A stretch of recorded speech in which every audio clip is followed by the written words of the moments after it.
नमस्कार दोस्तों, मैं आपका साथी आपका दोस्त चंद्रजीत शर्मा।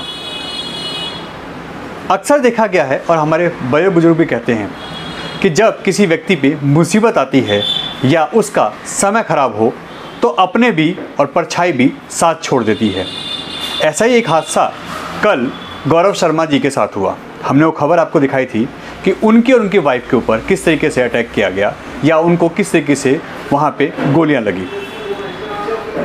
एक हमेशा जो होता है कि इंसानियत धरी रह जाती है, कोई किसी की हेल्प नहीं करता।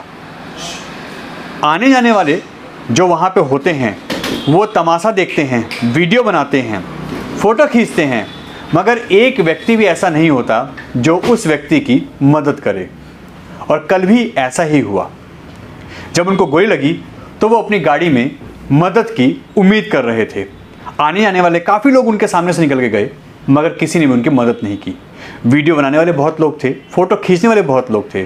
सबसे बड़ी बात, दिल्ली में या ये कहें भारत में पिज़्ज़ा आने की 30 मिनट की गारंटी है, वरना पिज़्ज़ा फ्री आता है। मगर ऐसे में पुलिस वहाँ 30 मिनट से ज़्यादा लेट पहुँचती है। कल भी यही हुआ।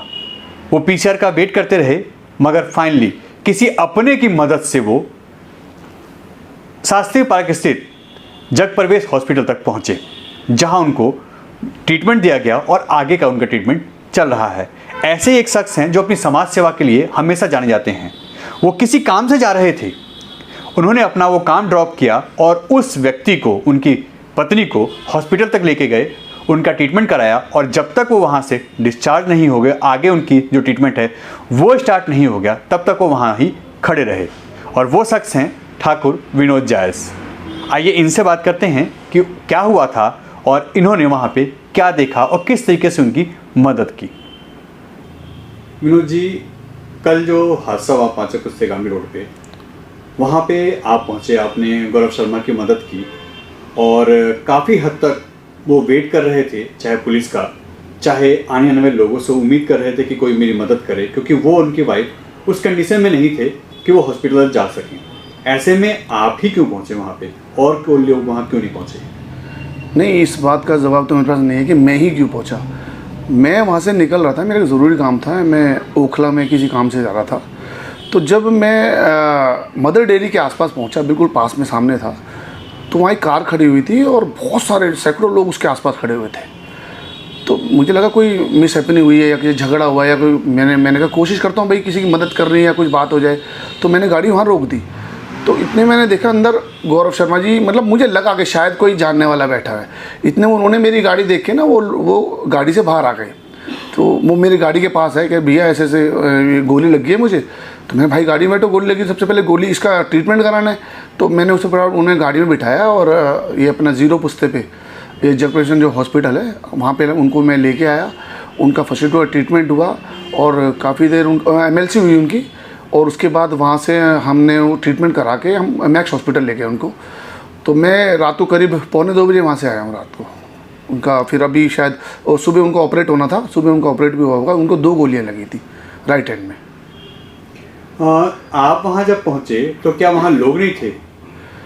सर वहाँ तो सैकड़ों लोग थे। वहाँ दिल्ली पुलिस का पिकेट भी है, वहाँ सैकड़ों लोग थे। बट सब वीडियो बना रहे थे या पता नहीं किसका इंतज़ार कर रहे थे कि कोई मदद करने आएगा या क्या होगा। कुछ लोग डरे भी होंगे, भाई गोलियां चली हैं, बदमाशों का मामला है, पता नहीं क्या हो जाए, हम करेंगे तो हमारे को भी परेशानी ना खड़ी हो जाए। फिर ये गोली लगी है, कोई पुलिस वाले हमें परेशान ना करें, हमारे को गवाही ना देनी पड़े। तो लोग डरते हैं, जो लोकल जो मीडियम क्लास लोग हैं उनको डर लगता है इन चीज़ों से कि भाई हम क्यों पछड़ने पड़े। दिल्ली के अंदर पिज़्ज़ा 30 मिनट में पहुँचता है, पुलिस घंटों नहीं पहुँचती। मदद करने वाला कोई व्यक्ति नहीं होता रोड पे, वीडियो बनाने वाले, फ़ोटो खींचने वाले बहुत लोग होते हैं। ऐसे में अगर कोई व्यक्ति अपनी जान से चला जाए, किसी का परिवार उजड़ जाए, ऐसे लोगों के लिए क्या मैसेज है आपका? मैं तो सभी से, जितने भी अपने भारतवर्ष के लोग हैं, जहाँ तक भी मुझे इन न्यूज़ के माध्यम से देख पाएंगे, मैं सभी से हाथ जोड़ के निवेदन करता हूँ। देखो, कोई भी व्यक्ति, चाहे वो सड़क दुर्घटना में है या ऐसी मिस हैपनिंग है, गोली वोली जो भी है, मतलब दुर्घटना ही है, तो कोई भी व्यक्ति, आप ये ना सोचे कि हमारा जानने वाला है कि नहीं है, ये हमारे परिवार का है कि नहीं है। कोई किसी परिवार का तो होगा ही ना, कोई तो परिवार ख़त्म होगा, कोई दिक्कत हो जाती है तो एक पूरा परिवार ख़त्म हो जाता है। तो अगर आप किसी के परिवार को बचाओगे तो कोई आपके परिवार को बचाएगा। शुरुआत तो आपको करनी होगी ना। आप सोचो मेरा होगा तो मैं ही करूँगा, अरे मेरी क्या ज़रूरत है, वो कर लेगा, ये कर लेगा, ये करके तो वहाँ देखा मैंने कल, वहाँ सिर्फ वीडियो बन रही थी, पता नहीं लोग किसका इंतज़ार कर रहे थे। वो एरिया सबसे बिजी एरिया है, वहाँ पुलिस बूथ है, वहाँ ऑटो स्टैंड है, ई रिक्शा स्टैंड है, और सबसे बड़ा जो टाइमिंग है वहाँ की, वहाँ मदर डेयरी है। शाम को 4:15 बजे से लेके और रात को 7-8 बजे तक बहुत ज़्यादा बिजी रहता है वो एरिया। और जहाँ ये हादसा हुआ वो मदर डेयरी के बिल्कुल साथ में था। ऐसे में क्या वहाँ लोग नहीं थे? वहाँ सैकड़ों लोग थे, वहाँ दिल्ली पुलिस की पिकेट बनी हुई है, पुलिस वाले भी थे। पर मुझे समझ में ही नहीं आया कि इतना मतलब ये दिल्ली जो भारत की राजधानी है, ये क्राइम कैपिटल बनती जा रही है। पुलिस वालों के होते हुए लोगों को डर नहीं लगता।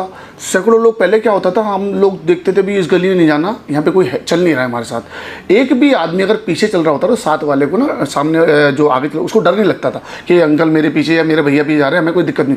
अब सैकड़ों लोगों के सामने गोलियाँ चल रही हैं, पुलिस वाले यहाँ खड़े हैं। मुझे समझ नहीं आ रहा है कि वो क्या रहा है दिल्ली में। उस एरिया में बहुत से जानने वाले आपके भी हैं, आप भी उस एरिया से आते हैं, काफ़ी बिजी एरिया रहता है। तो ऐसे में जो कल हुआ, क्या हकीकत में पुलिस का डर, प्रशासन का डर खत्म हो चुका है? मुझे तो ऐसे लगता है भैया, क्योंकि कल दिन दहाड़े, कोई रात का टाइम नहीं था, 12-1 बजे का टाइम नहीं था, शाम का टाइम था। मेरे ख्याल 5:30 से 6 बजे के बीच की घटना होगी है।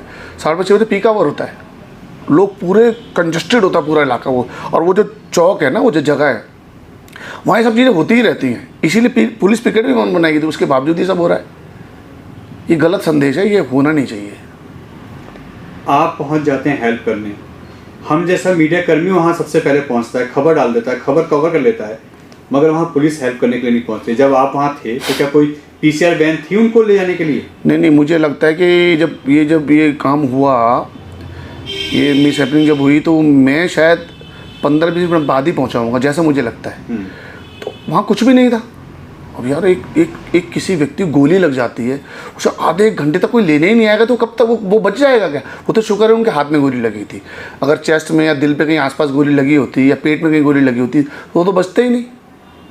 तो ये सिस्टम में थोड़ा सुधार की बहुत ज़्यादा ज़रूरत है कि कोई मिस हैपनिंग हो, उसके 1 घंटे बाद या 1.5 घंटे बाद कोई पुलिस आती है, तो मेरी तो समझ से बाहर है। एक तरीके से कहा जाए तो आप चश्मदीद थे वहाँ पे। जब आपने उनको देखा जिस कंडीशन में, सबसे नज़दीक आप ही थे, आपने क्या देखा? उनको कहाँ गोली लगी थी और किस तरीके की हालत थी उनकी? उनकी हालत तो भैया, अगर किसी गोली लगी, क्रिटिकल कंडीशन थी उनकी। बट उनको ये मतलब ऊपर वाले का आशीर्वाद रहा कि वो गोली चेस्ट में या हार्ट के आसपास नहीं लगी, उनके बाजू में थी। और मैंने जब शाम को उनका एक्सरे देखा तो एक गोली मतलब हार्ट के पास ही पहुंची हुई थी, नहीं सॉरी, राइट हैंड पे, मतलब चेस्ट के पास पहुंची हुई थी। तो ये कुछ भी हो सकता था। वो गोली कोई निशाने से तो आई नहीं थी, वो सर में भी लग सकती थी, दिल में भी लग सकती थी, चेस्ट में कहीं भी लग सकती थी। जब आप वहाँ पे थे तो इसके बाद क्या वो जो जिनके बीच में फायरिंग हुई थी, ऐसा बताया जा रहा है कि किसी औरों के बीच की लड़ाई थी ये, और ये उसमें इन्वॉल्व हो गए क्योंकि वहाँ जा रहे थे ये और बीच में फंस गए, इसीलिए इनको गोलियाँ लग गई हैं? सर एक्चुअल में देखो, मुझे तो पता नहीं कि झगड़ा किसका था। मैं तो किसी काम से जा रहा था और वहाँ मैंने ये देखा कि मिस हैपनिंग हुई है। मेरी कोशिश ये रहती है कि ये तो मेरा एरिया है, मैं कहीं बाहर, अभी मैं आउटर रिंग रोड पे भी एक दिन अभी 1 हफ्ते पहले की बात है, एक दुर्घटना हो गई थी। तो मैंने वहाँ रोका, उनका नंबर लिया, उनके परिवार वालों को फ़ोन किया, PCR को फ़ोन किया उस पर वहाँ आधे घंटे तो कोई नहीं आया। फिर मुझे लगा कि यार इनको छोड़ के जाना सिर्फ एक फॉर्मेलिटी करके कि मैंने फ़ोन कर दिया, पुलिस आ जाएगी या वो परिवार वाले आएंगे देख लेंगे। मैं फटाफट उनको फिर लेके हॉस्पिटल ले गया, वहाँ से PCR 1 घंटे बाद आई। फिर उनके फैमिली वाले भी आए, फिर उनको जब मैं जो भी फर्स्ट एड करवा के उनके फैमिली वालों को मिलवा के फिर मैं वहाँ से निकला। तो ये बहुत बड़ा विषय है कि दुर्घटना हो जाती है, लोग वीडियो बनाते हैं, फ़ोटो लेते हैं, पर उसकी हेल्प नहीं करते। आपका एरिया आता है, एलिगेशन भी लग रहे हैं आप पे कि आपका एरिया है, इसलिए सबसे पहले आप पहुँचे क्योंकि आप इलेक्शन लड़ने की तैयारी कर रहे हैं और शायद इसीलिए आप अपने नंबर बनाने के लिए वहाँ पहले सबसे पहले पहुँचे। भैया भगवान न करे कभी दोबारा किसी के साथ ऐसी दुर्घटना हो और मुझे ऐसे नंबर बनाने पड़े। अब देखो, लोगों की अपनी अपनी सोच है कि मैं कहाँ का नंबर बनाता हूँ। मैं तो दिन रात काम करता हूँ, मेरे नंबर तो बहुत सारे बने हैं, तो आओ मेरे पीछे, तुम आप भी नंबर बनाओ। ये जिन लोगों की सोच है ना, वो कुछ ही लोग हैं और उनकी सोच कोई नहीं बदल सकता। और मैं तो ईश्वर से प्रार्थना करूँगा कि उनको सद्बुद्धि दे, उनकी सोच बदले, थोड़ी सी मेरी जैसी सोच के 10% भी उनको आ जाए तो शायद वो भी समाज में कुछ काम कर पाएँ।